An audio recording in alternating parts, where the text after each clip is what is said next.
Good morning to you, our viewers, and welcome to another exciting edition of the Camnet TV Breakfast Show. Of course, today being the 25th of October, 2022. Yesterday, we were just celebrating independence, our 58th independence as Zambia. But anyway, just like coming from the weekend, I know a lot of people, you are, feeling hesitant to go for work, but hey, wake up, get ready for the day. I am your host, Miriam Kaimba, and in studio, I am not alone. I'm joined by my beautiful colleague, Zipporah Mshara, and today, this morning, we're going to bring you a lot of different, various, beautiful topics that you should stay tuned and contribute to our discussion this morning. And those watching us live on Facebook, please send us your messages. We will be able to respond to them. Good morning, Zipporah, and welcome to the Breakfast Show. Good morning, Miriam, and good morning to our viewers. Good morning, Miriam. And good morning to our viewers. You know, I was really waiting for that. I was really waiting for our beautiful colleague. Exactly. How are you? I'm fine, although, like you said, weekend mood. I still feel like, in fact, I feel like today is a Monday. I feel that kind of sleepiness. But we're definitely going to wake up. But Miriam, for us as journalists, we're always on duty. We have to keep the nation informed. And so yesterday, what people were celebrating independence, that's why bring them news. Because they're not going to say, oh, it's independence, we're not going to watch news. When they go home, they want to switch on and think news brings itself. Imagine you say, no, it's independence today, we are not going to wake, we are going to also, spend time, a little bit time relaxing ourselves. But hey, we were there working, ensuring that we bring nothing but the best to our viewers out there so that they continue getting what we have, talking about community, talking about politics, all those various issues. Yeah, exactly. So what do we have for our viewers this morning? Yeah, so Miriam, today at 7:30 we have the Zambia Medical Licensed Practitioners Association. I'm sure you're also wondering, like, what is this, Miriam? Yeah. And so today's topic is bringing awareness, or rather appreciating other fields apart from doctors. So looking at the medical fraternity as a whole, what do other people do? What contribution do they bring? Because you know that without the medical fraternity, Miriam, none of us here would be alive. If you are sick, none would have taken care of you. But mostly we just appreciate doctors and nurses.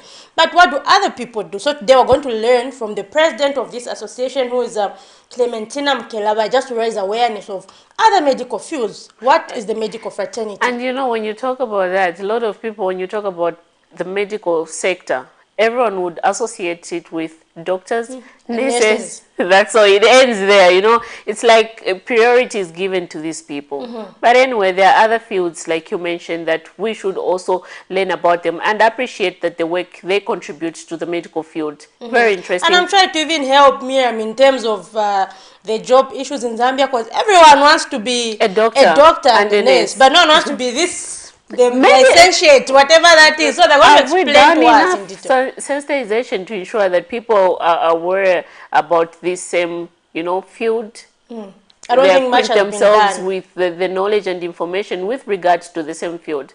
I don't think much has been done, because most of the time when you talk about medicine, it's always doctor and nurse and female nurse and a pharmacist at some point sometimes, But the major people we know when it comes to the medical field expert are the doctors and nurses. But anyway, I can't wait, Zipporah, to have her in studio so that she can really take us through what this is all about and how we can appreciate this field.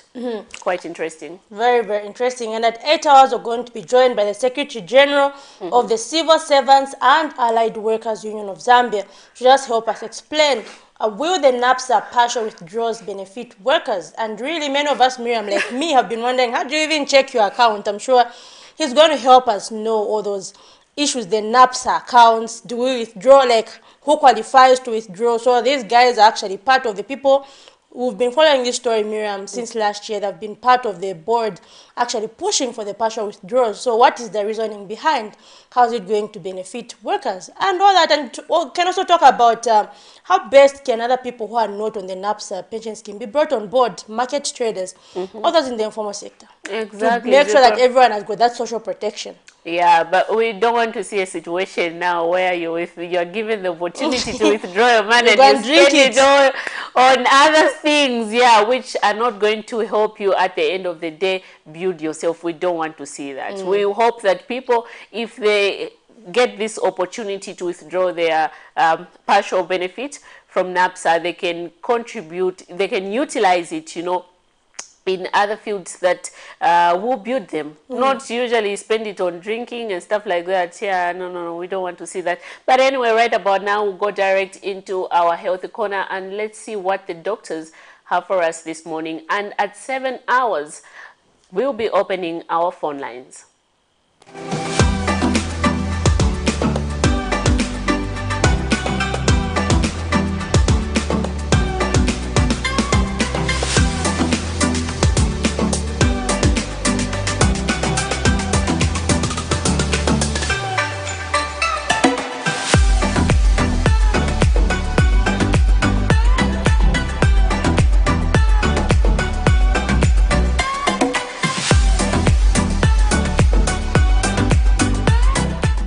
Good morning and welcome to this week's breakfast show on your Health Corner. I'm Dr. Chelo Mwanza, a pediatrician and a member of the Medical Women Association of Zambia. This week, we're going to look at rheumatic heart disease in children. Rheumatic heart disease is a disease that affects the valves of the heart. Now, the heart has 4 valves which regulate the flow of blood in and out to the rest of the body. So rheumatic heart disease actually is when these valves have been damaged because of a previous illness that this child may have had. So this illness is a sore throat. So a sore throat is when a child complains of pain on their throat, when they are swallowing, when they have a fever, and sometimes they can even be vomiting. This sore throat can lead to rheumatic heart disease because of the antibodies that are produced when the germs sit on the throat and then further on go to the valves of the heart. So it's not every sore throat that will lead to rheumatic heart disease, but it is a sore throat that is improperly treated, and it is the sore throats that occur frequently and are not properly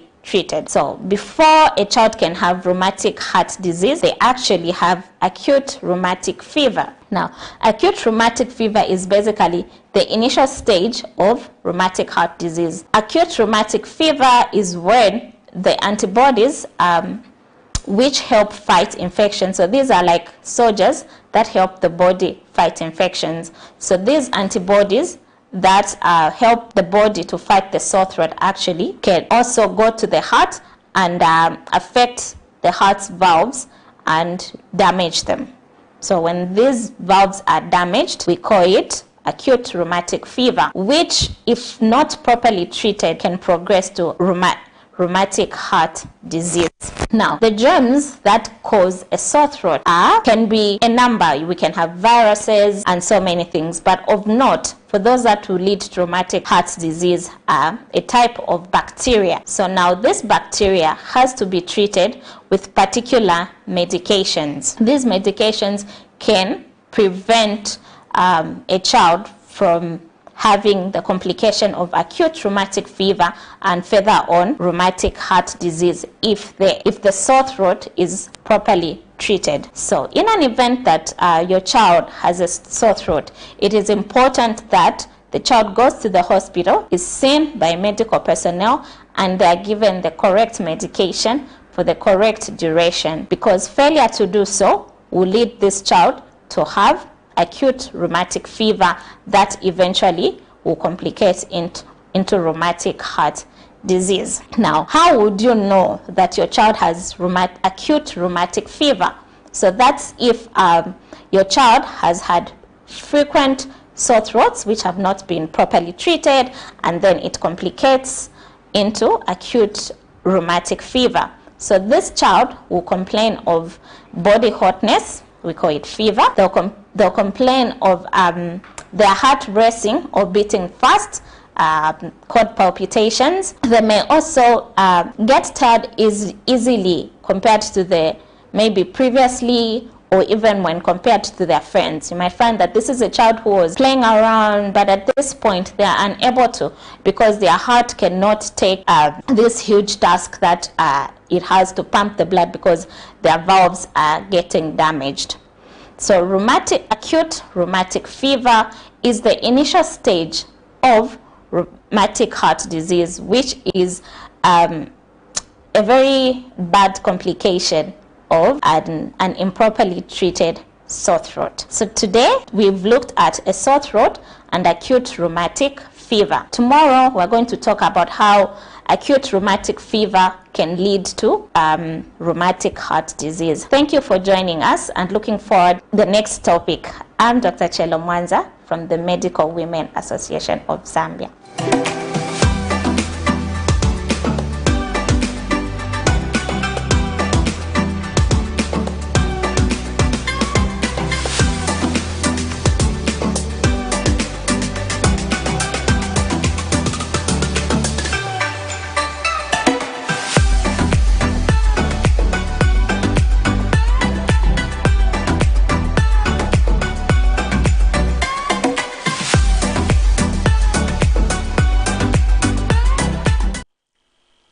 Quite interesting there. I hope you got one or two things from our doctors.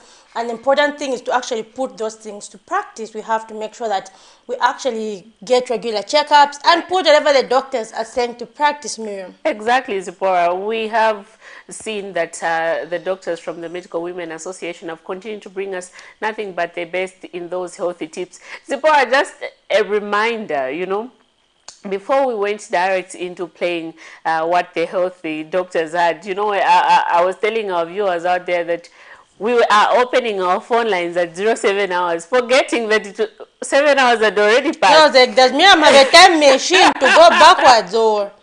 Exactly, I think it's coming from the weekend mode, you know. But anyway, at 07:30 hours, we are opening our phone lines. And those who are watching us live on Facebook, please do send us those messages, and we will be able to read them through.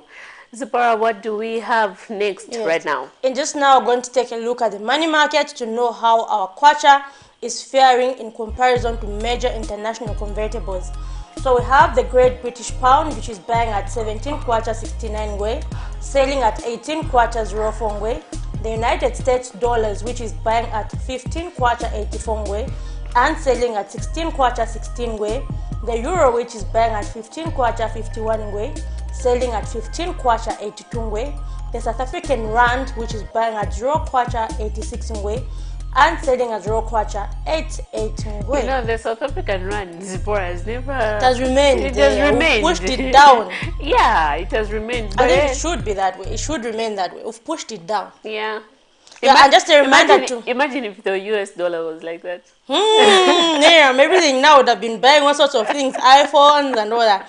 Yeah, but then just a reminder to our viewers that you can actually come and sponsor the money market and the health segment. Get visibility for your brands. And just now we take a look at zooming the headlines, Miriam, and we actually officially open our phone lines now so that you, our viewers, can call in and participate in our conversation. Just Miriam, yesterday you did a story, and you know, such stories, I always find them interesting. Stories about child marriage. Can you just tell us a bit about that story? Okay, so Zipporah, this is a young lady, not really lady per se, because she's still under 18. This is a young girl who lives in Basela compound. Basela is located in Kanyama compound. So when she was in grade 7 in 2014, due to peer pressure, she fell pregnant. And that time, Zipporah, she was supposed to write her grade 7 exam. Apparently, because she fell pregnant, she dropped out of school and decided to get married against family's wish. So after realizing that things were not working okay, things were becoming difficulties now, so she says, no, I no longer want to, you know, stay in this relationship. I want to go back to school. And she has a child who is 1 year, 9 months. Quite interesting. I'm glad that we can have girls, you know, coming on board and saying, no, I don't want to be in marriage. You know, despite, I know peer pressures gives quite a huge influence on our young people. You know, people would just decide to drop out of school because of what they see from their friends and decide, okay, let me try this. But anyway, it doesn't work out. Okay, they realize their mistakes later on and say, okay, what I did was wrong, but I still have chance, you know, to maintain and correct my mistakes. Exactly. So that's a very, it's sad, but quite interesting, because we saw this young girl, you know, coming up and saying, no, I no longer want to be in this relationship. I no longer want to get married. I want to continue and my education, further my education, and take care of my child. Very, very interesting if we can have girls coming on board and doing such good acts. Because most of the time, Zipporah, when we do reports about early marriages, we find that we blame it on parents. Most of the time you find that, okay, ni watate wake wamai wake family ndiye namupatikiza mwana. But then we also do not realize the aspects that the children also play a role in some part, in some certain situations. They play a role, like this one. The parents were against, but she decided to go ahead because of what she was getting from the friends. Quite interesting. But anyway, let's get direct to playing that story and just hear what we're talking about. At the age of 14 in 2019, Mercy Tembo, not her real name, was enticed by blind love and fell pregnant. At the same time, she was supposed to sit for a primary school leaving certificate examination. Believing she would be better off, Mercy, who is now 17 years old, went ahead and dropped out of school and planned to get married to the father of her child, 25 years old Jackson Mulinda, but soon realized her mistakes. Sorry, like shame is or losing like a certain one that you say about so when I na me major na papa sudan about Buganza na tikapatili wala fianga zaka amoni yo dine festival fika iganze na sawa pesa mbele kabili bila kanja tukubebe kuskopsha kubatili kai na tena kufuatilia na cheni. Fed up with the creepy situation, Mercy has since gathered a durable courage, ready to face anything and never get weakened by her love for school. She says she no longer desires to get married and wants to take advantage of the free education policy and return to school. Her grandmother is delighted with the news that her grandchild has realized her mistakes and is ready to go back to school. Government chifukwa ndiye first born mu family. Ero ankala na mwana instead of kuti ni mutandizo yaende kusogora tambo tanizira mwana ujaromba. Ni problem ikuru maningi. Concerned Citizen for Justice and Human Rights says it will assist the child with other needs. Us as organization and other stakeholders to come on board and help her, because this is the high time when children they are saying no to early marriages, when children are saying no to teenage pregnancies. I think it's high time also as a government and as the stakeholders to come on board and support these children who are claiming their rights so that their rights can be defended. The organization has also questioned why Mulinda decided to continue being in a relationship with an underage person.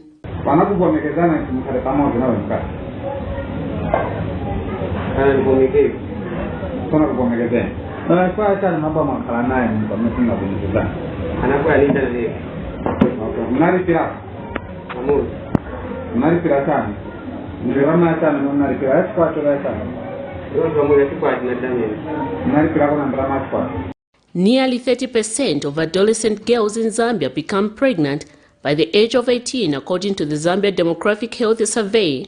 This high rate of teenage pregnancy remains a significant concern and poses major development challenges, such as reducing the opportunities to actualize their full potential and entangles them in perpetual cycle of poverty and inequality. Miriam Kaimba, reporting for Camnet TV News. Quite an interesting story there, all the way from Basela compound located in Kanyama constituency. Zipporah, like you heard from the story, I am glad that Concerned Citizen for Justice and Human Rights, they have come on board and said we are going to help this young girl. We know that the free education policy is in place. Now children can go to school without paying anything. So it's easy for her, to go back to school. However, they've called on other stakeholders to come on board and help her in case there might be need to assist her little child, because from the clip, the grandmother was complaining that the man who even impregnated her, the alleged husband now anyway, it does not provide child support. So that's quite a very sad situation. And they have also attributed to the fact that, you know, he doesn't support the child. He does not bring child support. But yet, if you look at how we are living, we are living, you know, a life of struggling. We cannot manage to have maybe 3 meals per day. We just have 2 meals. And then here's a situation where they are staying with a young one who needs to be fed every time. Quite interesting and sad at the same time. But anyway, we hope that the young girl will receive the help that she requires and will further her education, and her dreams of becoming a banker will be fulfilled. Yeah. Quite interesting there. And yet we have another story from the Examination Council of Zambia. I don't know if you saw that one. Miriam, and you know, I also received some complaints from Kanyama over the same, actually, where these people are saying, no, they're accused of exam malpractice, they've not shown us the evidence. So I want our results. So, you know, and exam malpractice, that's something which is very, very sensitive. Yes. So anyway, I just hope that they'll show them the evidence, like they said, and maybe it's those things. In fact, it's a crime. You'll be taken to court when you're found doing and that. you'll even be suspended. Some you can be suspended like for 5 years. You will not sit and write, and there's just that thing that dents your name, you know.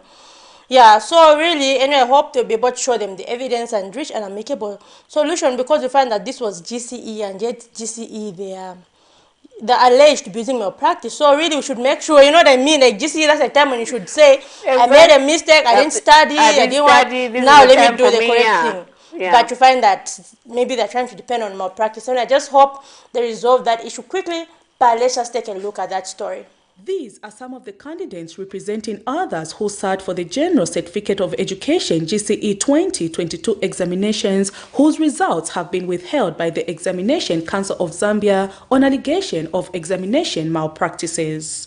According to the Examination Council of Zambia, results for 63 schools across the country have been withheld, and that until investigations into the matter are concluded, the results will not be released. However, some of the affected students Monday marched at the Freedom Statue, where the laying of the wreath for the commemoration of Zambia's 58th independence was being held, with the hope of attracting the attention of the head of state, President Hakainde Hichilema, or they have pleaded with that he looks into their issue.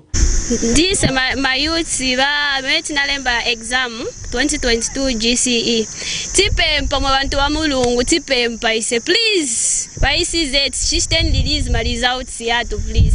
Isebena nguma families yatu. Kulibe bamile banaenda kwa nguni ku college nganguni kuti. So ise ndiye amele bachetekera no wanda banasakira drama kuti tishite bwanji tiende ku maskuru tushiteko bintu vanzeru no chinja ma families yatu. So we are begging you, the father of a nation, please hear our cry. Traveled all the way from Chinga province.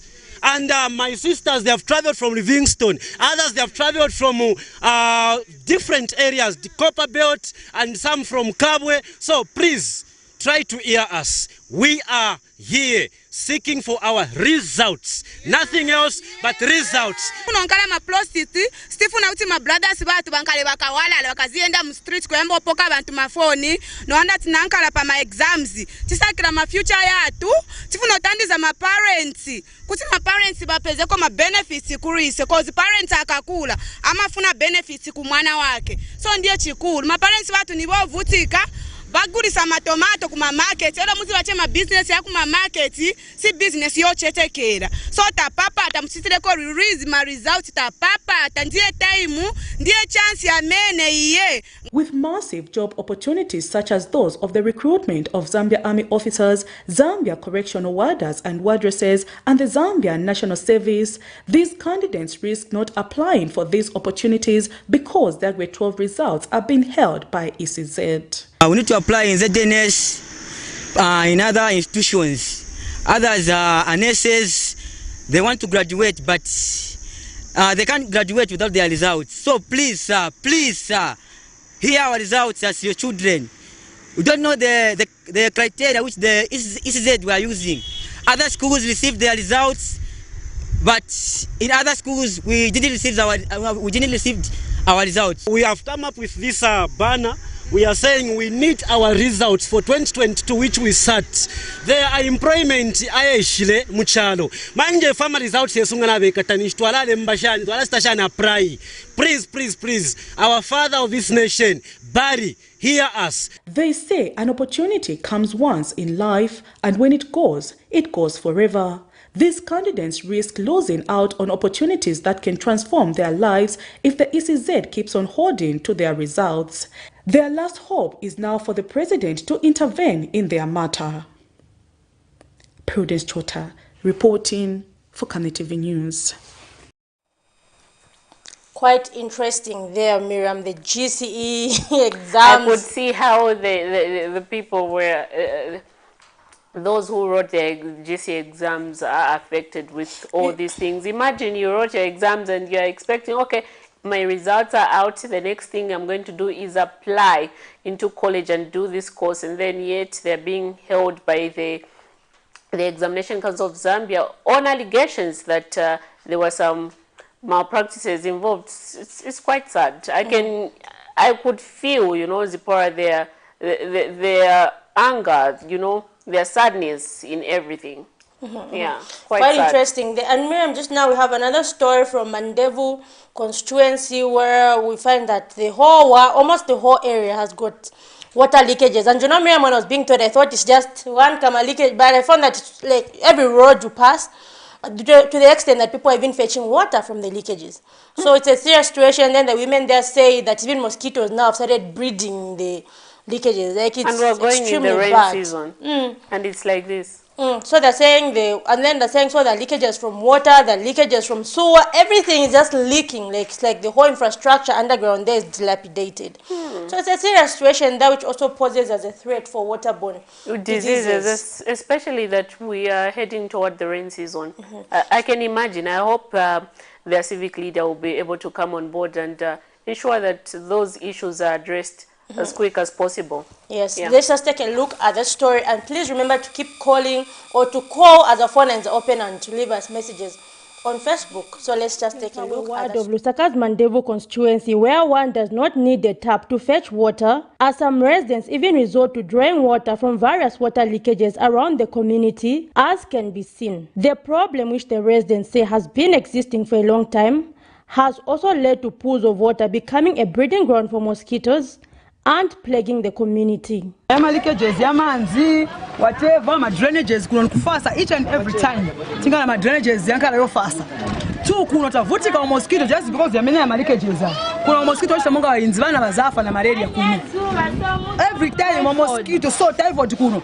So mutikire konzero babombe. But tandizireko pali inkani. Yes, we have a complaint about these leakages yama roads. They have been complaining Kuluba Lusaka water, but they are not doing anything. They are not doing anything. Here kids are being sick over this water.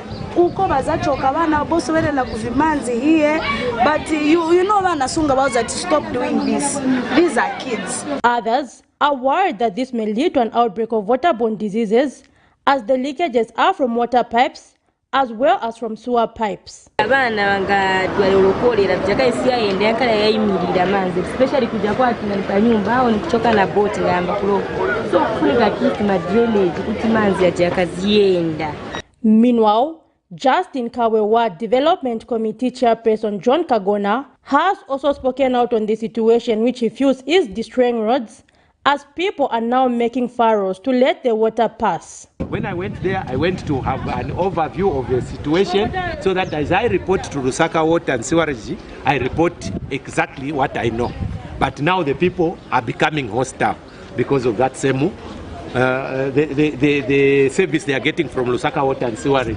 They are saying these people, they will come and work today, tomorrow it's blocked. They come and work on a Monday, on Friday there is a blockage. He has called for an overhaul of the water and sewer infrastructure in the community as a permanent solution. Meanwhile, Camnet News has also reached out to the Lusaka Water Supply and Sanitation Company to determine the way forward on the prevailing situation in Mandevu constituency. Zipporah Mshala, Camnet News, Lusaka. Are you going in grade 6, 8, 10 or 11 in 2023? Waste no time. Born for Greatness Tuition Center will be opening to the public in Kablonga, Lusaka. Quality and experienced teachers guaranteed. Limited space available. Call and book for your child now on 0962 382535. Classes are starting on 5th December 2022. Born for Greatness Tuition Center, learning for reigning in life. For immediate coverage of any breaking or latest news in Zambia and around the world on Camnet Television, call the numbers on your screen.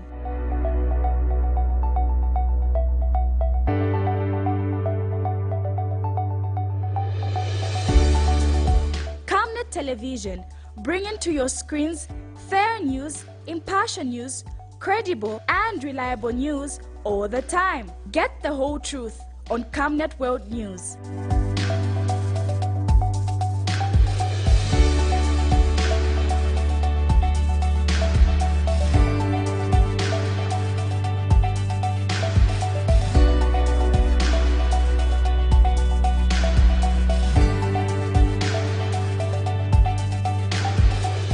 Camnet Television, not just another channel.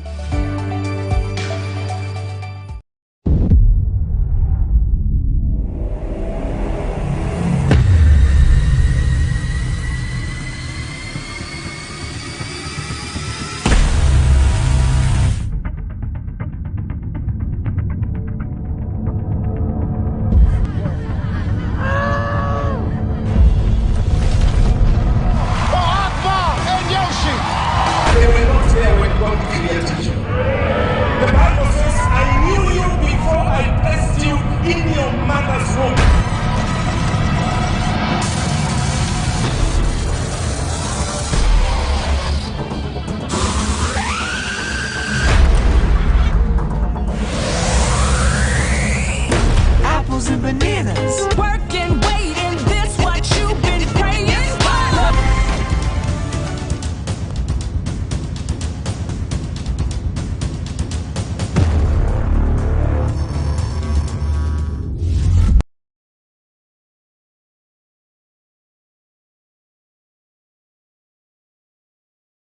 Are you going in grade 6, 8, 10 or 11 in 2023? Waste no time. Born for Greatness Tuition Center will be opening to the public in Kablonga, Lusaka. Quality and experienced teachers guaranteed.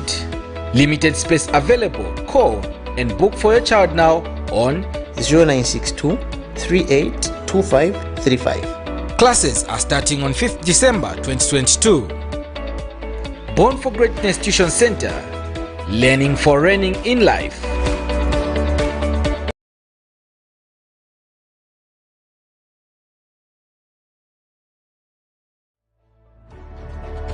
Water is life. Each drop counts and each must be cherished. Our tried and tested product meets all international standards. With our smart drip technology, we aim to deliver precision irrigation designed to reduce blockage and wastage, ensuring a high yield. Renglow, your smart irrigation partner. Thank you for still staying tuned to the Camnet TV Breakfast Show. We now move to our first segment this morning, and in studio we are joined by the Network for Young People Against Violence, and we are going to be talking about ending political violence. Good morning and welcome to the Camnet TV Breakfast Show. Good morning, Miriam, and good morning to our lovely viewers. You know, I deliberately left it out so that you can nicely introduce yourself to our viewers out there who are watching you for the first time and are hearing the same organization for the first time. Well, this organization is about advocating against young people involving themselves in political violence. You might be aware that because when you look at politics has been coined in such a way that it's a dirty game whereby people can't even like participate. For example, the women folk, you are so scared because of the thuggery behavior that is out there, the insults, the way cadres behave. So basically, this organization came into being, I think, about 2016. We're talking about roughly 7 years ago and now in existence. Yeah, so the main core business is to advocate against young people involving themselves in political violence, as well as corruption fight, where we feel that where there are issues of corruption, we need to expose them so that at least the necessary wings of government can take them up. Interesting. In case you are watching us live on Facebook, please do send us your messages and contributions so that we can be able, you can be part of this discussion this morning. And in studio, we are joined by Network for Young People Against Violence Executive Director Moses Kalonda and Eric Mwambembe, the spokesperson. Now, we have seen the recent council chairperson nominations which were currently being held in Mukushi, Mwense and Lusangazi, and we did take note of some violence that took place. What's your say on that? I think from the organization point of view, it is regrettable. Regrettable in the sense that where we're coming from in terms of successful governments, previous government, if you like, political violence was quite rife. It was very much with us.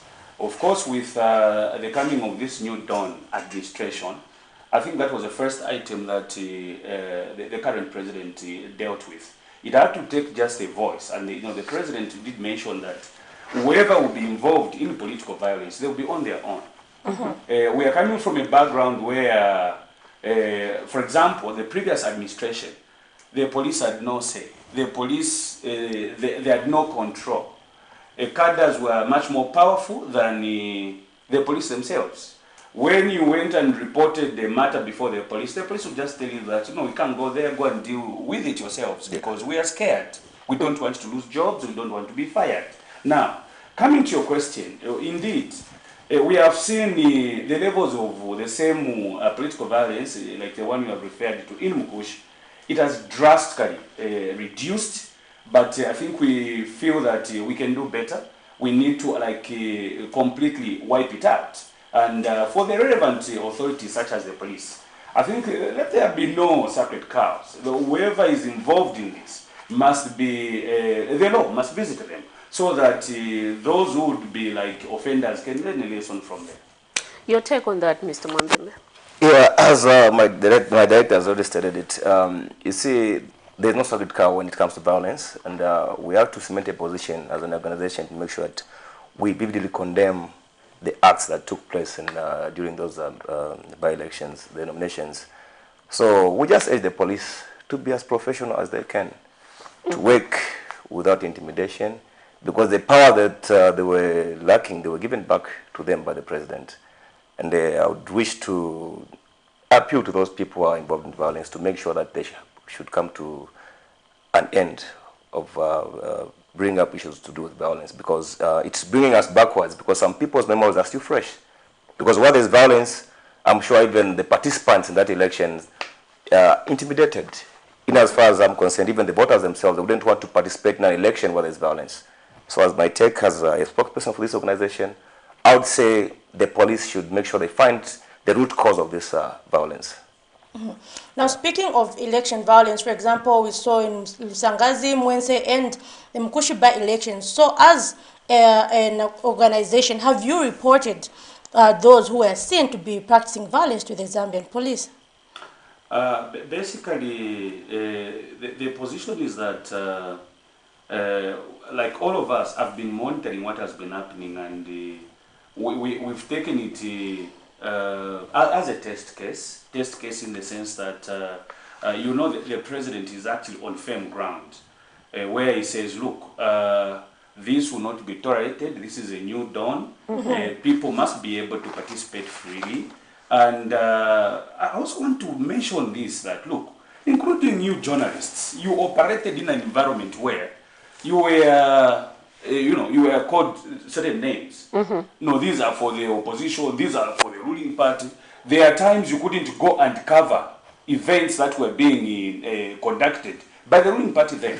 We've had cases where journalists have been mimed, journalists have been assaulted. So in this regard, it being a test case, the victims themselves, I think they should have, as we are talking, they must have reported this matter.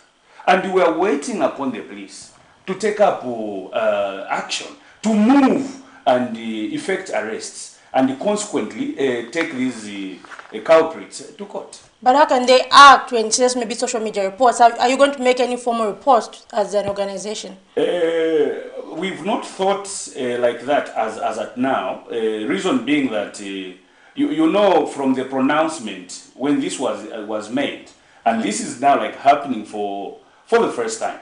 For example, when you go to, is it Kwacha, you go to Kabushi, I think we didn't experience any sort of political violence. We didn't experience that. If we did, it could have been pockets here and there. Now, I mean, the president can't talk the way he was talking.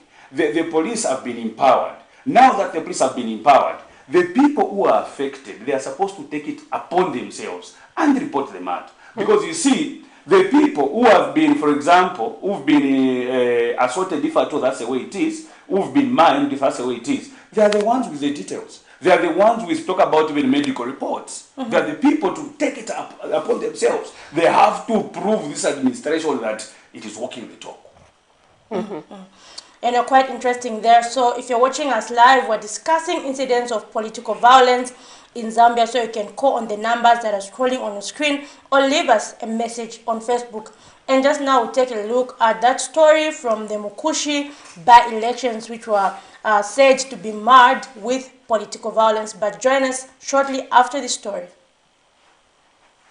In what seems to be a sudden turn of events, supporters belonging to the United Party for National Development UPND, who say they were politically victimized for 23 years that the party was in opposition, are allegedly the ones on the giving end of violence. The case of the Lusangazi, Mwense, and Mukushi by-election nominations that took place on Thursday, 13th October 2022. The opposition Patriotic Front PF is allegedly on the receiving end. The case of the Mukushi Council Chairperson nominations, where alleged UPND cadres can be seen stoning PF supporters. The incidents that occurred Thursday have irked some civil society organizations who have called on political party leaders to take charge of their members. In an interview, Operation Young Vote Executive Director Ges Nerenda has warned that no political party is special, stating that it was similar reports that made the former ruling PF to lose popularity with citizens. And today they cannot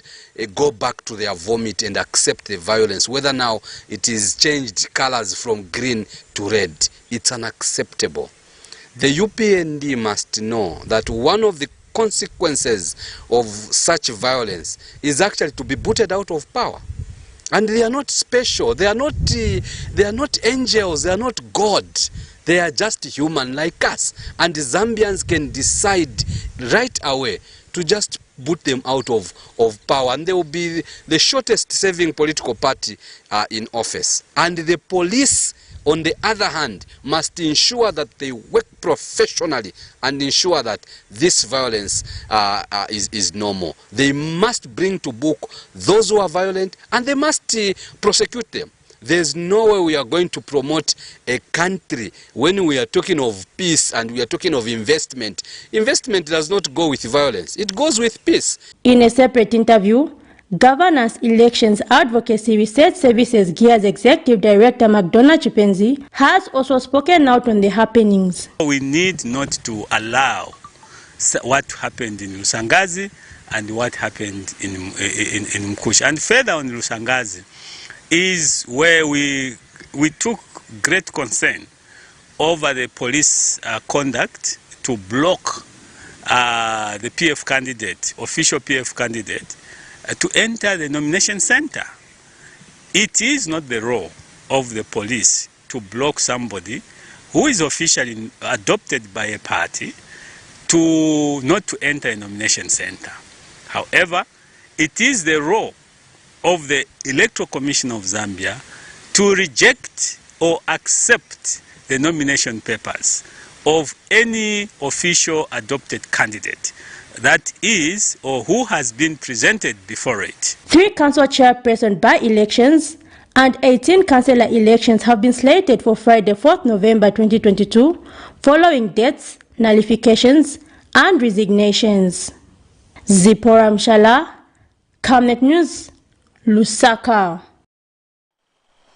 Quite interesting there. So we saw some views from stakeholders alleging that the UPND, who were condemning violence or in opposition, are now allegedly the ones on the giving end of violence. So your thoughts on the happenings and the by-elections in Mukushi, Lusangazi, and Mwenze are expected to be held on 4th November 2022. So you can call us or leave us a message on Facebook, your take on the story we just played.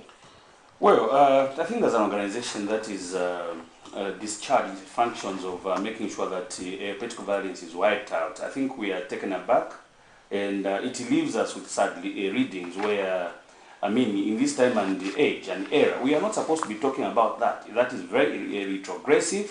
It can never be progressive in any way. Except to say that, look, the police must be on hand. They must be proactive. We've stated the police have been given the right position. Their right position is to make sure that they curb whoever is involved in political violence. It's quite clear. Stakeholders have stated. Stakeholders have mentioned that, look, when you look at, for example, the previous administration, one of the major reasons why they lost power, it was because of the same misbehaving by the cadres then. People just got tired. The president is very much aware that should easy cadres get involved, they're just like spelling their way out. So this must not be tolerated in any way. This must not be condoned. The police must be on top of things. We cannot, in the 21st century, we cannot still be talking about this political violence. It's very retrogressive. And you see, from time immemorial, we have been condemning this. Condemnation alone is not helping. At least if the police can do their work professionally, as they have been given the powers, they do it so that the would-be offenders can learn. And therefore, in the end, this will be a thing of the past. 5 years from now, let's say 10 years from now, are we seeing a chance of us having a non-violence by-election, it being a general election? Well, looking at the way we are moving, it's quite promising. That I must state. Quite promising in the sense that, you know, when you talk about political violence, it was quite rife. It was a very common phenomenon. Each time we had by-elections, general elections inclusive, people were dying. People were being beaten up. People were being harassed. But of course, we need to give credit where it's due. Yes, there is political violence, but I think this administration, when it comes to that, they have done quite a commendable job for all of us to see, for everybody to see. But of course, it has not yet been done completely. Moving forward, we hope to see an environment which is, I think, user-friendly, an environment where everybody can participate. Participants can participate freely. The opposition can also participate freely, can campaign freely, without intimidation. That's the whole essence of democracy. Mm-hmm. And we do have a message here from one of our Facebook viewers who says, why are UPND cadres not being arrested? That is why they are coming back to markets. So do you feel that maybe, so he says, why are UPND cadres not being arrested? That is why they are coming back to markets. So I think they're referring to the clip we just played on the by-elections, where now they feel that maybe the UPND cadres not being arrested is giving them that power because we've heard of reports of resurfacing cadreism. Your take or your response to the viewer? Yeah, on that one, I think I'll be very precise because the question we should ask ourselves, has any of the UPND members been reported to the police? because that complaint TV should come inactive if at all somebody has been reported and the arrest is not issued. I believe maybe a proper procedure, or rather a report was not made against those UPND cadres. It was going to be another story where somebody lodges a complaint to say, okay, we were attacked, and then we report to the police and the police did nothing. That would be a valid point. And then coming on the issue of the cadres being in the market, let us be realistic here. Each and every government has supporters which are called cadres. It is different when you talk about cadres being in the market, collecting revenue is another issue. Because as the president earlier stated when you got into office, said, okay, let the council take charge of all the markets and the bus stops. He never issued a statement saying, I don't want all my supporters from the markets come out. No. We have cadres for PF in the markets. We have cadres for NRP, all the party members. They've got cadres in those markets. But the key factor is not taking over the running of these markets, the running of these bus stations, and the running of tax collection, which is supposed to be done by the council. I think that is my take on that position. Yes. Your take as well on the viewer? Well, like my spokesperson has ably tackled the issue. You know, bus stops, markets, these are trading places, okay, whereby the qualification should not be based on which political party one belongs to. We can have different political parties. We need to learn to coexist, okay? You know, it's like politics, when we talk about it, it's like a crap. It's like football. There are those who support Arsenal. There are those who support Man U. So when it comes to politics as well, there are those who support cadres who support PF. There are those who support UPN. There are those who support that political party for Mr. Sean Tembo. But you see, there must be they must be able to coexist. They must be able to. We have a caller. Hello, good morning.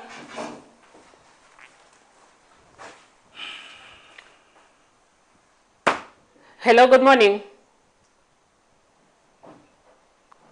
Hello? Since we do have lost that caller, but anyway, please do call us back, and those watching us on Facebook, please continue sending those messages. Yeah, you can continue with your earlier thought. So basically, what I was trying to say is that when you look at market places, those are trading places. These men and women, the young people, they go there to do business. So the qualification should not be based on which political party you're coming from. The qualification should be basically Zambian. When you are a Zambian, you are free to go and trade. Like my spokesperson has we have a caller. Hello, good morning. Morning. Yes, you're through to the breakfast show. Kindly tell us your names, where you're calling us from, and your contribution. Mkwae, tunaenda na banani? Okay, mlet tumina kuisa elo contribution yenu yashan.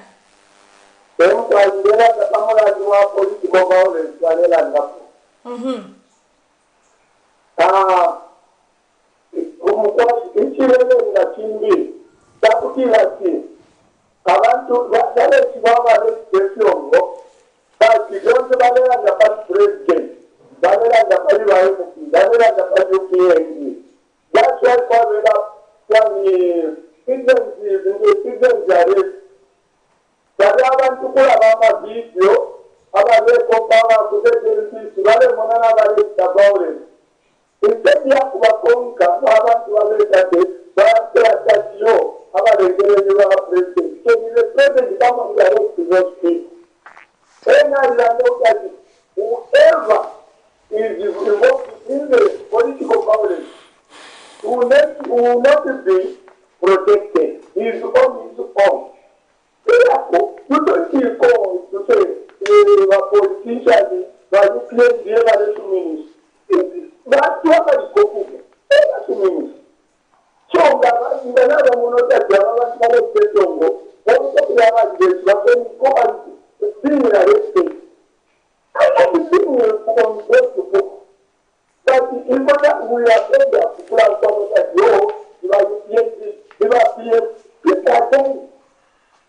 so, blaming the arrested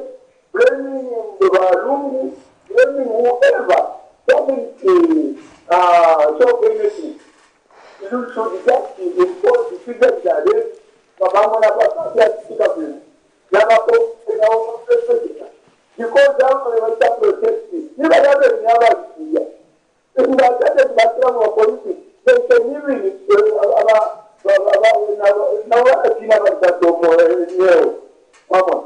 so the police can only arrest the government. So that is my contribution. All right, thank you very much for that contribution. Your response to the caller? Yeah, all I would say on that one is, like, you see, this is a wake-up call to the police itself. Because in an event, yeah, we've got a law that gives the people to issue an citizen arrest to anybody that is seen to be doing wrong things. But you know, the law nowadays, you know, it's not that balanced in a way, but maybe somebody say, when you're arresting me, you assaulted me. Okay? This should be a wake-up call to the police.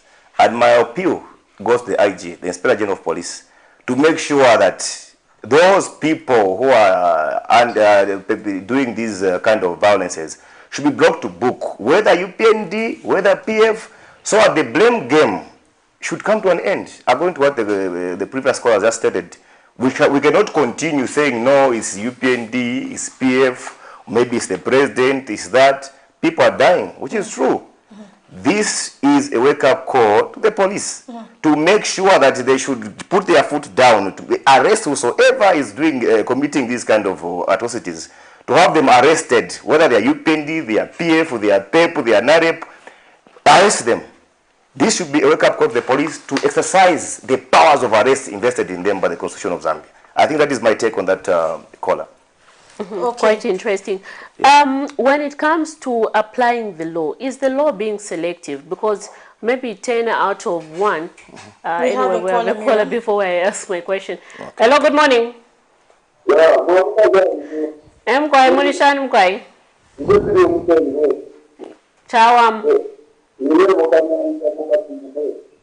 It's good to know that Kapili is watching. Okay, kuti mwatuwewa contribution yen.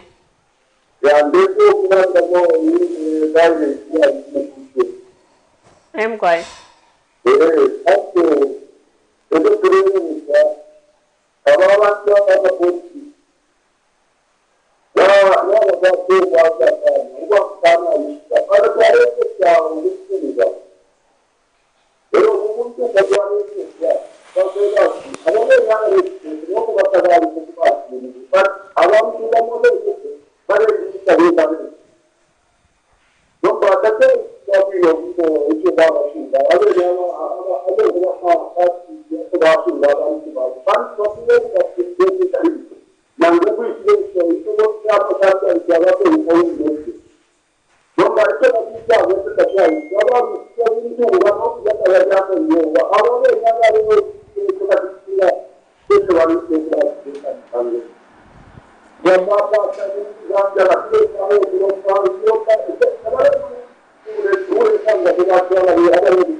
So my earlier question was, is the law being selective when it comes to prosecuting these issues that deal with, that are in political in nature? Let's talk about political violence. Those found in political, scandals, they are arrested. When it comes to prosecuting these matters, we have seen that maybe 10 out of 10, maybe 3 have been prosecuted. Do you feel the law is being selective when it applies to this? And mind you, looking into the fact that if those involved are coming from the ruling party, how can we set an example? when it comes to this? Yeah, an example can be set simply. You see, we still coming back to what we a term called professionalism, being professional. The law enforcers should not be selective in the first place. I think I'll come out strong on that point. The reason why people think maybe the law maybe is applying only on those on the opposition, those are favored and the ruling, I think it is the law enforcers themselves. I don't know whether they are scared to push in the arrests. I don't know, maybe some are afraid maybe they will be fired. I think I would want to say this now. This regime we are in is a different regime. It is a high time for the law enforcers to switch to that kind of a context, for them to understand that this kind of government that we have now does not select whosoever is supposed to be arrested or not be arrested. The laws should be enacted equally. Yes, we've been seeing that in the previous regime, whereby maybe a cadre will just beat you, you go to the police to report the matter, they will say, no, go and discuss outside. I'm sure you've seen that. Somebody's assaulted, then he just goes, no, that one, call out, go and give them yourself. How would you go and give a call out when you, to the person who almost killed you? Automatically you have that fear, I think these people now, my life is it. They will finish me. That is why you've seen that maybe 80% of those criminals were not arrested. But not in this kind of administration. I want to prove a point to Zambian people now. Let any of the members of the ruling now commit an offense. See what the government will do. I'm sure you've seen some videos of some incidents that took place at Unza there. Discipline was taken into consideration. Okay? They don't select to say this is the ruling, this is opposition. No. It is the thinking of some political parties now who still feel that the way they were ruling, even now that's how the things are done. No. The police, they've been given back their powers. The police, they've got the powers vested in them, the powers of arrest.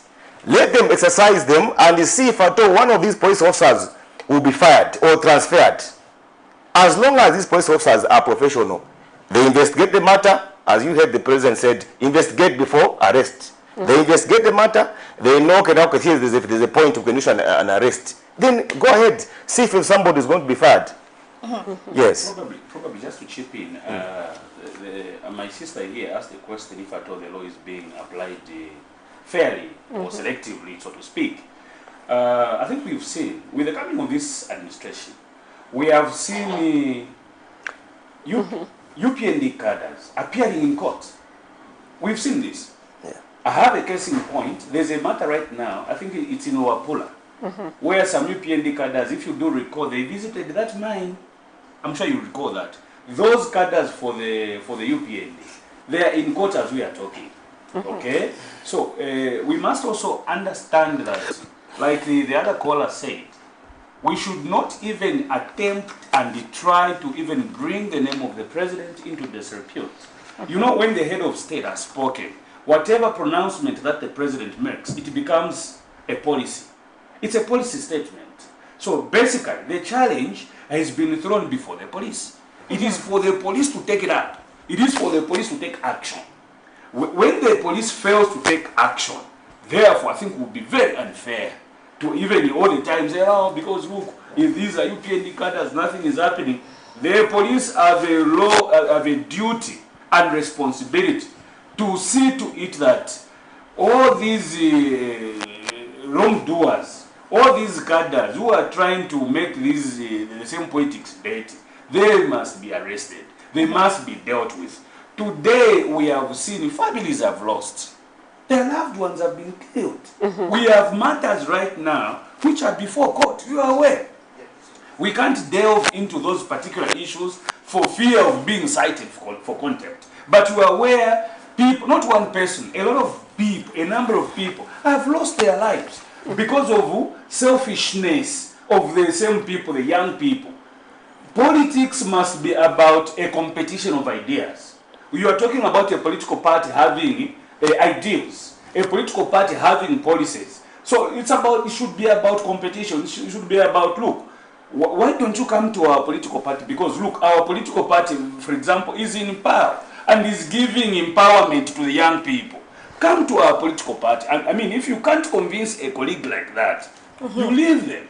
You understand? When there is a by-election, It shouldn't be life, a matter of life and death. It shouldn't be.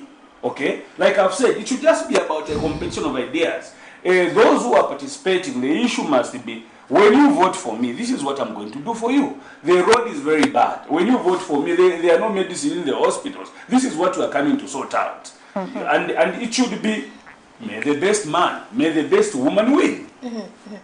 And it should end there. All right, quite interesting there, but unfortunately, this is where we wrap up this segment of our interview. Your concluding remarks. Well, thank you very much for having us in the studio, and we strongly believe and feel that, well, this interaction will continue even in future, because I think we've got quite a lot of work to do. I think our people must get to understand that, you see, the young people here, we are talking about the cadres, it doesn't pay to involve themselves in the same vice of political violence. Also knowing that, you see, young people must not fall prey to be used as tools of political violence, because, you see, they can be paid to go and say, go and beat up those. But when the long arm of the law visits them, they will not, those politicians who sent them, who gave them money, they will not be there. They will be in prison languishing alone. They will leave their families suffering. Those that could have sponsored them will not be there. By the way, you may be aware that these same politicians who would want to use other people's children, why don't they use their children? Meanwhile, their children, they are abroad, they are studying. They come to you in Chivolia, they come to you in Chawama, Kanyama, and say, I think there's a PG here, there's a project here, there's a peace work here. Go and do this. I think that's an act of selfishness. It must be discouraged. Moving forward, political violence must be wiped out. We need an environment where people can participate freely, without intimidation, where when they participate, they contest. When they fail, they just fail on account that probably they have failed to convince the people. Okay, quite interesting there. And thank you to our viewers who are calling us in, and for those who left us messages on Facebook. This is where we come to the end of this segment, but to just take a short break and join us shortly after the break as we host the Civil Servants and Allied Workers Union of Zambia Secretary General, Mr. Makai, who's going to help us discuss how the NAPSA withdrawals will benefit workers. So stay tuned in. Are you going in grade 6, 8, 10, or 11 in 2023? Waste no time. Born for Greatness Tuition Center will be opening to the public in Kablonga, Lusaka. Quality and experienced teachers guaranteed. Limited space available. Call and book for your child now on 0962 382535. Classes are starting on 5th December 2022. Born for Greatness Tuition Center. Learning for reigning in life. For immediate coverage of any breaking or latest news in Zambia and around the world on Camnet television, call the numbers on your screen.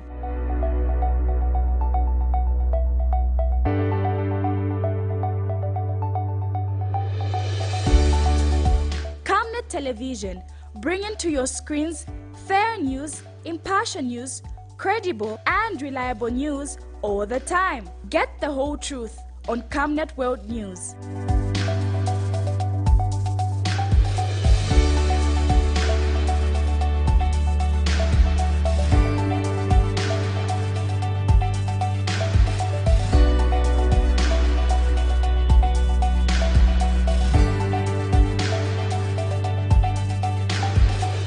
Camnet television, not just another channel. Are you going in grade 6, 8, 10, or 11 in 2023? Waste no time. Born for Greatness Tuition Center will be opening to the public in Kablonga, Lusaka. Quality and experienced teachers guaranteed. Limited space available. Call and book for your child now on 0962 382535. Classes are starting on 5th December 2022. Born for Greatness Tuition Center. Learning for reigning in life. Thank you for still staying tuned to the Camnet TV Breakfast Show. And right about now, we are joined in studio by Civil Servants and Allied Workers Union of Zambia Secretary General, Mr. Makai Makai, who is going to help us talk about the big elephant in the room, the NAPSA issue. Zipporah. I know a lot of there have been a lot of talks with regard to other people saying, the amendment of this act, which is coming on board, is not good. There have been these debates. But anyway, before we bring Mr. Makai on board to just explain about this, what's your thoughts on that? Well, I think like everybody, being an APSA contributor, I want to get my money, you know what I mean? I want to get a part of my money, maybe start building or something like that. So that's something that we need to actually get some insight on, because I feel like there's been a lot of misunderstanding, misinterpretation, but really the stakeholders who've been part of the process can help us discuss the topic. Good morning, Mr. Makai, and welcome to the studio. Good morning, and good morning, viewers. Good morning. So in government in the 2022 budget proposed reforms to allow the partial withdrawal of funds before retirement. What's your thought on that before we get into details talking about this? First things first, if you go back, you discover that the Civil Servants and Allied Workers Union of Zambia has been one of the unions which have been calling for reforms in the pension systems in this country. In fact, when we started not only about NAPSA, but we wanted a holistic approach and a holistic amendment to the pension systems. You may wish to know that we have got the Public Service Pensions Fund, we have got the Local Authority Superannuation Fund, and we have got the National Pension Scheme Authority. The Local Authority Superannuation Fund is where workers in the local authorities who were employed before 2000 subscribed to as their pension. The Public Service Pensions Fund is a pension fund where employees in central government who were employed before 2000 subscribed to. And the National Pension Scheme Authority is a basic scheme authority where every worker in this country is subscribing to. So we wanted to have a situation where all these three are dealt with together, so that workers are treated equally. You discover that today, when an employee who was employed before 2000 and is subscribing to Public Service Pensions Fund, when they retire, their benefits are different from one who was employed after 2000 and just subscribing to NAPSA. A local authority employee was employed before 2000, the pension is different from one who is subscribing to NAPSA. So why should workers working for the same government be treated differently at the time of retirement? So we needed to have those reforms. However, there was even a process which started during the late Secretary of Cabinet, Dr. Roland Msiska. We had even gone further, but we don't know where we lost it. It went quiet. Because it went quiet, the Civil Servants and Allied Workers of Zambia started now agitating for the amendment of the NAPSA Act, so that at least our members, the workers who are subscribing to National Pension Scheme Authority, can have a better deal when they retire, because we are convinced and satisfied that the current payment in retirement for those who are subscribed to NAPSA is not well enough, is not good enough. So it starts from there. Now, with the pronouncement of the Honorable Minister of Finance in the 2023 budget that they are proposing partial withdrawal of the benefits for the members, that's a welcome move. However, I think as we go on, we will discuss the advantages and disadvantages and how we would wish it to be done. But as a matter of principle, it is a good move. Now, Mr. Makai, talking of partial withdrawals, when I talk of civil servants like teachers, everybody knows that teachers are highly indebted. Would they not go and pay their loans and remain hungry? That is, when I entered here, you were saying, for example, you were saying you would want to have a part of your money. The question is how... I don't have debt. The teachers have debt. The question is, how are you going to use that money? Do you have the financial literacy that when you get this money, you are going to invest that money prudently? Because mind you, the pension money is meant to take care of you in your old age. It's not now. It is for the future, because now you are getting a monthly salary. Now you can walk into a bank and get a loan and keep on moving and keep on surviving. But at the time you'll be 60 years and above, you'll not be able to do anything. So you have to depend on your pension funds. Now, what we would have loved to see is maybe NAPSA to have opened up a mortgage scheme where it gives its members money to build or to buy houses, because that way you are preparing for your future. And not necessarily money. If NAPSA had opened up a microfinance at reduced interest rates, where people now, we have talked about the indebtedness of our members, now where people are going to stop borrowing Karova, stop going to these microfinance institutions which are giving interest loans at interest rates of about 50%, they would come back to NAPSA, maybe giving loans at 18% or 15%. That was going to help our members. But in the absence of that, therefore the partial withdrawal comes in as a very good strategy, because now you workers, you've known that it is bad to borrow unnecessarily. It is bad to borrow for consumption. Now, it means that when you are going to get this money, you'll be able to invest it. But the question is, you've said that workers are highly indebted. Yes, and I've heard people saying it is our money, how I use it is not the problem. But the problem is you are a citizen of this country, and in your old age when you suffer, you'll be a burden to government. You'll be a burden. We've seen people who have been directors, who have been permanent secretaries, after retirement they're working in tropicals, continuously going to seek or ask for help from cabinet office. But that's how the situation is supposed to be. The answer is no.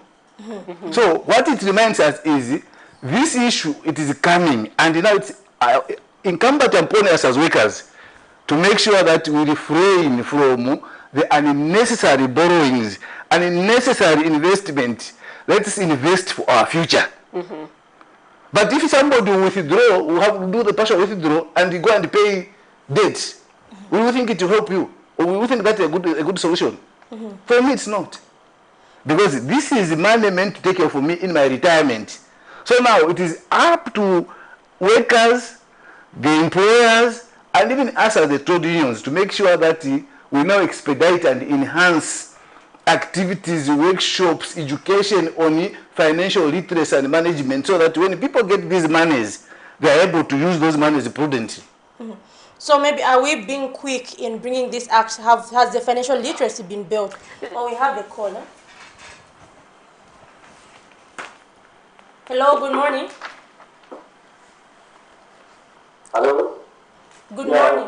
Good morning. Yes, who are we talking to? Yes, I want to find out how I'm an important employee. Now I'm working I'm just settled that 2 days ago. Now I've been retired and I'm getting after every month. Now I've got some work and I want to do. What do I do? Do I qualify for a partial payment?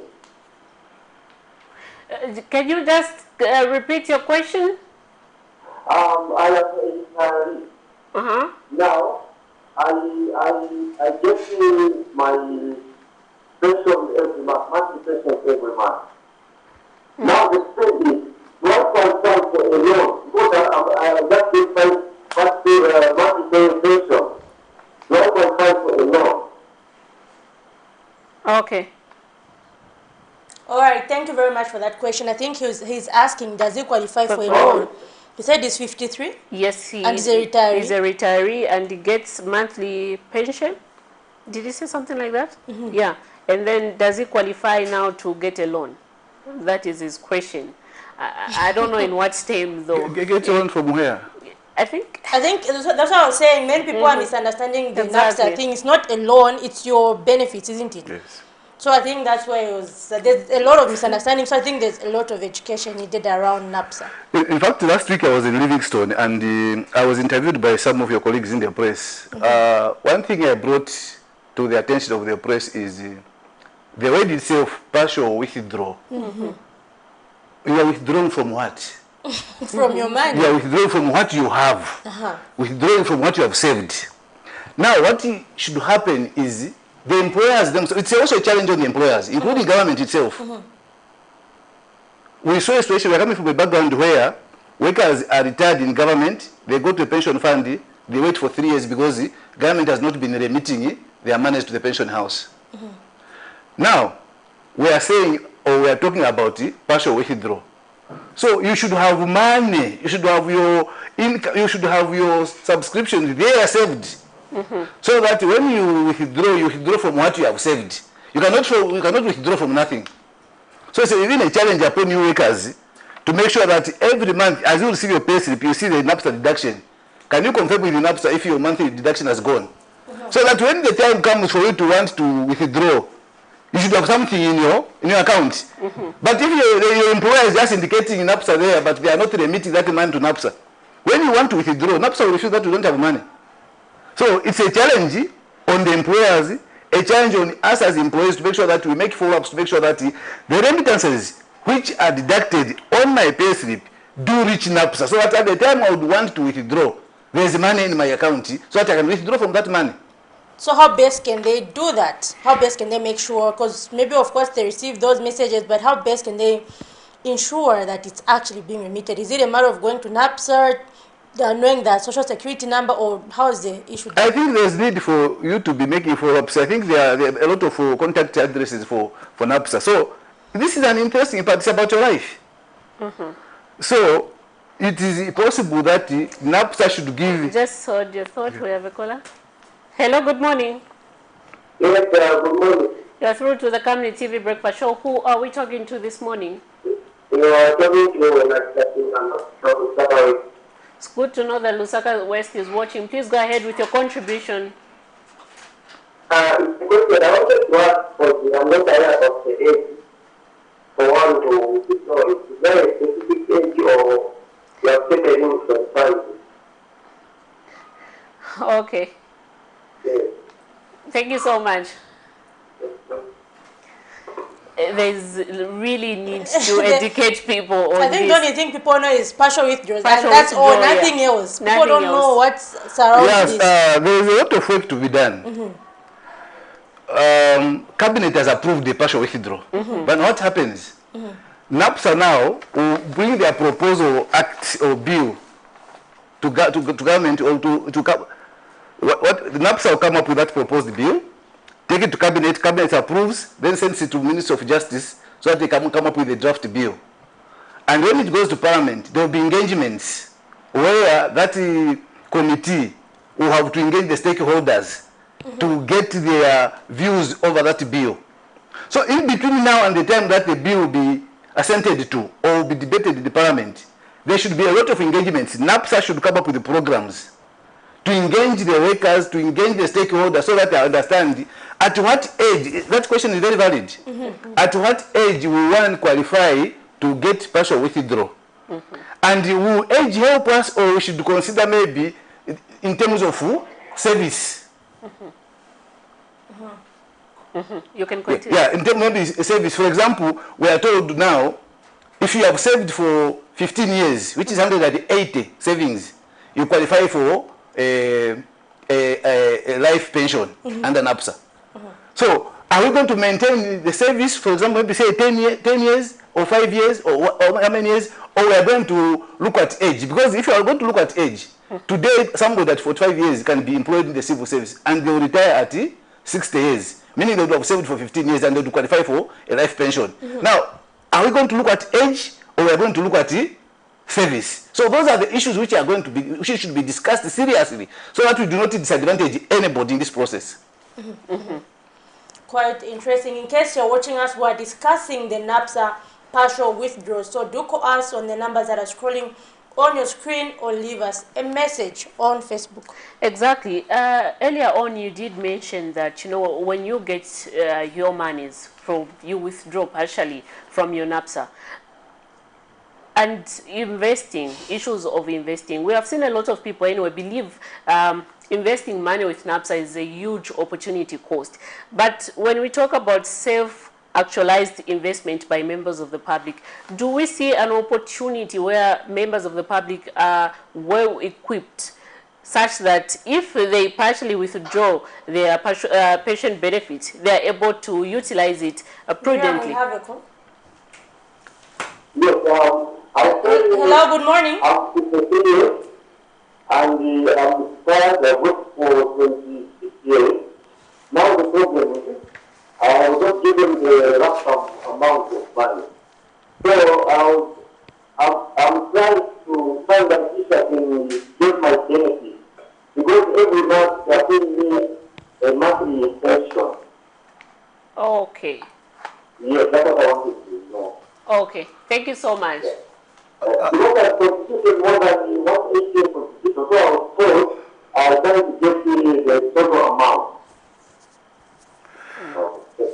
All right, thank you. No, That is our earlier caller. what I know about NAPSA pension is that you only get a lump sum if you have saved less than 15 years. Then you'll be given a one-off payment, which is a lump sum, and you'll not be maintained on a monthly pension. But if you have saved for 15 years, which is 180 months, you qualify for a life pension. So you will not be given a lump sum. You will just be maintained on a monthly pension. That's why we now, as civil servants and the allied workers of Zambia, we were saying, why don't NAPSA pay as the public service pensions fund? When you retire, you are given first a lump sum, and then you'll be maintained on the monthly pension. Those were our earlier arguments. So for NAPSA, if you have, for you to qualify for an monthly pension, you have to save for 15 years. But if you have saved below 15 years, you are going to be given back your money as a lump sum.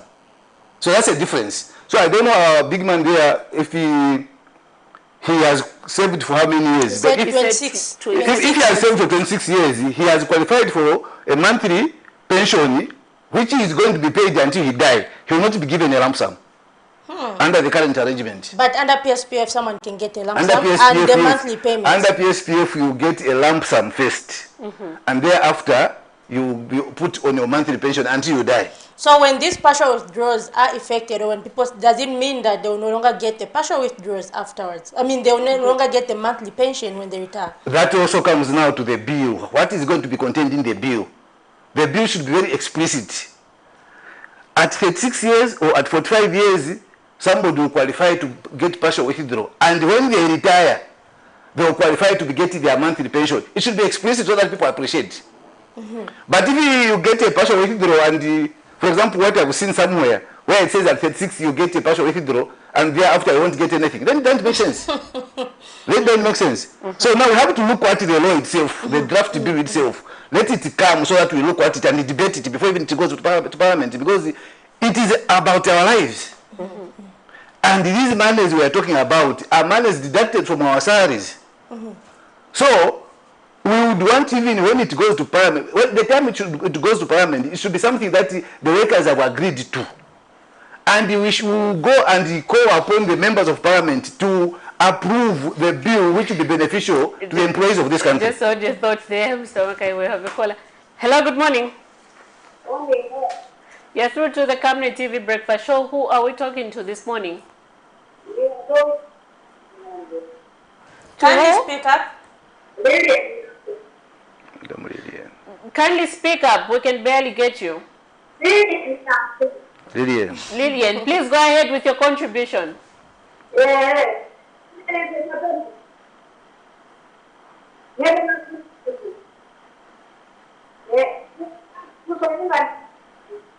Okay. The connection is bad. Can you call us back? We can't hear anything. Hello? Okay. At contribution here in the channel. Can you call us back? You know, when she's saying hello, you can hear when she speaks, it goes low. Yeah. So, Lillian, please call us back and give your contribution. Now we have seen my earlier question. There are celebrations coming out over this amendment by members of the public, which points to one thing, that Zambian workers believe investing with NAPSA is a huge opportunity cost. But like you mentioned earlier, when people get these monies, and then we have seen teachers who are highly indebted. Are we seeing a situation where this will have further implication, looking at a lot of people would want to pay off their debt if they get their partial withdrawals? Implications will be there, because let's ask you, even here at your workplace, ask yourselves, when you are on leave, what do you do? Do you watch TV every day? Do you go to the farm? Do you watch football? Because what I know from my little experience in this life, what I know is that which you do during your leave is what you'll be doing during your retirement. So now, how many of our workers have we invested, have got too much more to even at their homes? Because we've seen from PSPF, the workers who have been retiring and getting their lump sum. They've not been doing business for the rest of their life. They've worked for 30 years, they've not been doing business. When they retire, they get a lump sum of 800,000. They hear that, no, one neighbor who was a headmaster, when he retired, he bought a canter. He also buy a canter. He hears that the neighbor bought a minibus, he also get a minibus. Even without understanding the profit and loss making of that business. So the question is, how prepared are we as owners of this money? That's why I was saying about now, financial literacy and management education should now come in, where we should now educate ourselves on, when I get this money, what am I going to be doing? But the question comes to say, with the little that you are getting, what do you do? Do you borrow to buy a 70-inch screen to watch Man U versus Chelsea? Do you borrow to buy a BMW? Or you borrow to buy a plot? You borrow to start building a house? Because these are issues which are not supposed to be done in retirement. You should not build a house in retirement. You should not start a business in retirement. So these are things that we should be doing now as we are still working. No, the question is, how prepared are we as beneficiaries of this scheme? What are we doing currently? So that when this money is withdraw, we will just push it in these investments. So those who cannot, the best is just leave your money with NAPSA. They invest it for you. And when that time comes, get it as a monthly pension to cushion your life. But those who feel they are ready, let them get it and invest it. Because the issue of being highly indebted is a true reflection of the civil service. Public service workers are highly indebted. And some of them, they are genuinely so. They are highly indebted, not because they wish to do that, but because to some extent, again, government has not helped them. We have issues where government owes people a lot of personal moments. People have worked, people have been transferred, people have been promoted, but they have not been given their money. And the debt has accumulated. And we expect that in that money which has been reserved for dismantling of debt, we hope it will not be just the debt, the foreign debt, but we hope it will also be debt affecting the civil servants. For example, why should be one paid setting allowance in retirement after when they retire? After they've already settled. Why should people be paid setting allowance posthumously? So government also has to pull up their socks in terms of the issues of dismantling debt. And because of that, civil servants have found themselves being highly indebted because they have to take their children to school. Even themselves have to upgrade themselves, go to universities so that they get promotions. How do they do that? They have to go to the banks and borrow. What is causing this slowness in the work? What is missing? What is the missing link? Like you said, some are being paid posthumously, some when they retire. What could be the solution? The solution is political will. The issue is political will.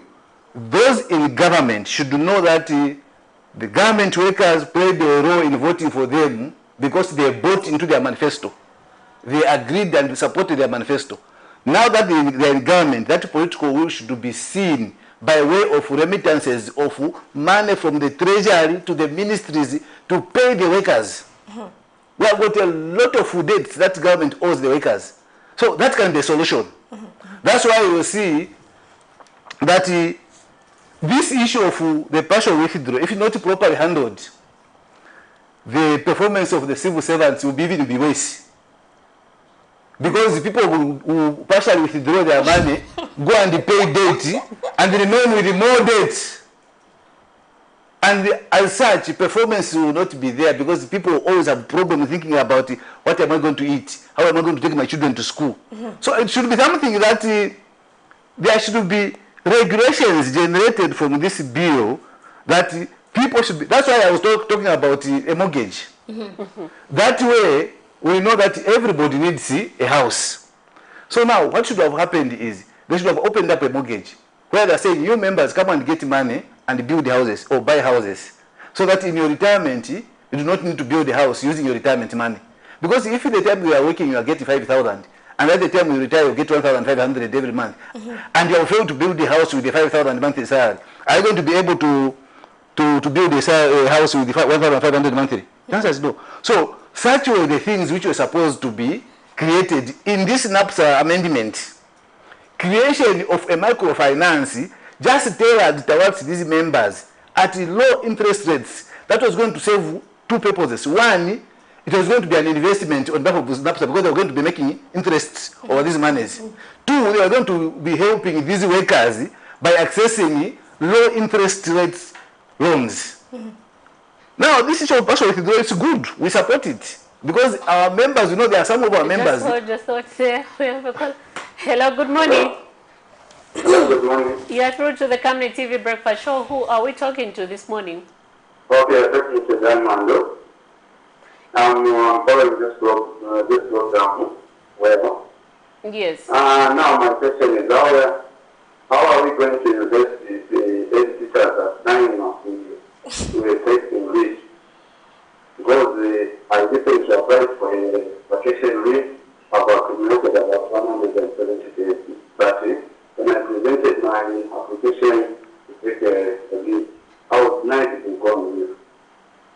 So how is that union representative going to help in this process? Okay. So I think going on leave is provided for in the terms and conditions of service, and the workers are allowed to go on leave. But in an instance where you are not allowed to go on leave because maybe your presence is needed at the place of work, there are issues where you can commute your days, and commutation is money. You can commute your days, meaning you'll be paid for having not gone on leave. The other issue which would have necessitated maybe the non-approval for vacational leave is because maybe you are understaffed. We are coming from a background where there are certain schools where at a school maybe there are just 2 teachers or 3 teachers. So how do you go on leave, leaving all 7 classes for 1 teacher? But now that we have seen more than 30,000 teachers being employed, we hope now there will be room for people to grant their leave. And maybe you can just finish your earlier thought before the call where you are talking about the need for regulations around the NAPSA bill. Yes. How it is a good move, yes. I was saying that while it is a good move, there should be serious regulations to guide how these monies are going to be gotten. Because just leaving it like that, just giving a blanket statement to say at this age or at this service you are going to withdraw your partial, we are going to access a partial withdrawal. What will happen is, you have clearly put it, we are highly indebted. People will get that money and pay off the debts and continue borrowing. Have you helped these people? The answer is no. So there should be regulations which should guide that as you get this money, since it is money which was meant for retirement, can you tailor it towards investment? Can you tailor it towards your future, not for now, for current consumption, but can you tailor it towards your future? So there can be guidelines. There can be guidelines which will manage the proper implementation of this bill. But if it will just be left open like that, these same workers, some of these workers, not all of them, but some of these workers who get partial withdrawals will still come back and be a burden on government. Unless, and I don't know, we are waiting for the bill to see the details of the bill. Because when you get a partial withdrawal, then you are not entitled to a further pension, then it's very dangerous, and then it is not even useful. We don't even need it. We need a situation where we are going to get a partial withdrawal, but at retirement you still get your monthly pension. That is the format and the way we want it to be done. Quite interesting there. So we have some messages here on Facebook. One from Mr. Chris Banda, who says, without financial literacy, the move will lead to poverty. I think which we've already addressed. Then watching you, my GS, Mr. Makai, Aluta Continua. Then there is I'm following you especially on the partial withdrawal so that you understand. GS, we need a lot of engagements with employers and employees. And Mr. Wallace Kasawa says watching on the bus. So, like, I think I asked the question earlier. I was saying, do you feel maybe the act has been brought too quick? Is there enough? Has there been enough financial literacy, or maybe what is the period in which you feel the bill should actually be enacted or something? No, It has come at the right time. Because we are coming from a background where workers are highly indebted, workers retire poor. We're asking in the public service, you colleagues in the private sector, look what you are the poorest citizens. Because people again have these jokes about civil servants on Facebook. Our salaries are low, and when we retire, we don't do anything. So it has come at the right time. Financial literacy, this should be an ongoing process. That's why I remember in the past there was a division at, I think, at the cabinet, under cabinet office, which was preparing the people for retirement, whose role was to educate these workers. Because you are the I don't know if it's still there. You are the employer. You have been paying this person a monthly salary for 20 years, for 25 years. Then at the time they retire, you leave them. But why don't you prepare them for exit? Prepare them that from the experiences you have seen, and from what you have learned. Some of your colleagues who are sitting in these seats you are sitting today, where you have got so much authority and power, after leaving these seats, they have gone to suffer out there. So before you retire, can you start preparing for your exit so that the life you are living now, you are driving a Hilux, a GRZ, you are flying using government money. At the time you retire, you will not fly using government money. You will not be a member of NIMA, but you have to be on your own. So before you retire, can you start something? Get a plot somewhere, start building. Get a piece of land somewhere, start tilling that piece of land so that every year you stop buying meal from ShopRite. Feed yourself through that piece of land. Can you do some vegetables? So that at the end of the day, your salary, maybe 50% of your salary goes into these issues which you are currently dealing with. And the 50% goes into consumption. That way, by the time you retire, you'll be able to know that you are used and that's normal to you. Spending a 2,000 per month, it is something that you are already used to. Not where you are spending 15,000 because you are in employment, you are a director, but by the time you retire, you fail to manage a 4,000. So it's very important that this literacy should be ongoing. And it's a challenge to the employers, it's a challenge to us unions. We should educate our members on the do's and don'ts in the public service, on the issues of discipline in the public service. Not only discipline, but we should also educate them that the time they were employed, there will be another time for them to exit that job. And therefore, they should prepare for the life after exiting their current job. So it's a call upon all of us as unions. We should not just be forming unions because you want to be called general secretary, want to be called president. Let us form unions to represent the workers, and genuinely so. We should not form unions, then engage Chinese, they give you a lot of t-shirts on your own, you distribute the members, and the members start clapping for you that you are a good union because you distribute t-shirts. Meanwhile, when they retire, they go and suffer because that t-shirt you are giving them today will not give them food when they retire. So it is incumbent upon us as unions. How I wish the Minister of Labour could go around all the trade unions and see how many of us have got workers' education departments and how many of us do conduct these workshops for the workers. So it is a responsibility, it's a challenge. It's a good thing, but it comes with a lot of challenge on the employer, on the employees, and on the employees' representatives, which are unions. Quite interesting there. Anyway, I'm sure, Miriam, this is almost where we get to the conclusion. Maybe you can give your concluding remarks on the whole issue. In summary, what I just want to do is to, first of all, to thank government for this initiative, but they shouldn't end at cabinet approving that bill. They should generate interest as the workers speak about this partial withdrawal. Let government also generate interest on how best it will be implemented. Secondly, us as Zambian workers, we need to have a complete change of mindset in terms of how we prepare for our retirement. And as such, we should start learning how to invest while we are still in employment. Thirdly, which you should not forget, even you as employees of Camnet TV, we should make sure that we follow our subscriptions, monthly subscriptions that they reach NAPSA, so that when that time comes for us to qualify to do these partial withdrawals, there will be something in our accounts to withdraw from. I think that's what I can say. Definitely. Quite interesting there, Miriam. And I hope our viewers out there have actually gotten one or two things. But I think one thing that comes out is that there is need for more sensitization from different stakeholders on the matter, because this is a new thing and there's so much misinformation around it. But I'm sure with more education, we're going to get the right picture. So thank you for those who called us and for those who left us messages on Facebook. And remember to join Sharon Kalimbala and Patrick Soko tomorrow as they take you into politics. And a shout out to our floor manager, Mr. Elash Chilela, and the technician, Mr. Frederick Mununge. From Miriam Kaemba and I, as well as from our guests, until Tuesday and Monday next week, have a good morning.